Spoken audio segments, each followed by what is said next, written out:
Sveiki, parodysim, kaip mes klijuojam stiklo audinį ant lubų. Tai lubas pirmą pasiruošiam, susiglaistom visą siūlę, susiglaistom ten, kur reikia. Viską gražiai susišveičiam, nusigruntuojam giluminiu gruntu.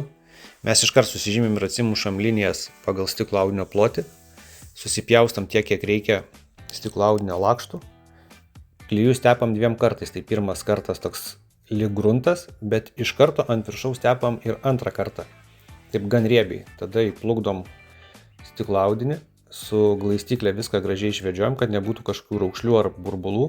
Ir iš karto tepam ant viršaus, kad permirktų kiaurai stiklo audinys. Antrą gabalą užleidžiam ant pirmo kokią 5 cm. Viduriuką gražiai išpjaunam, tai labai gražiai susiveda tada.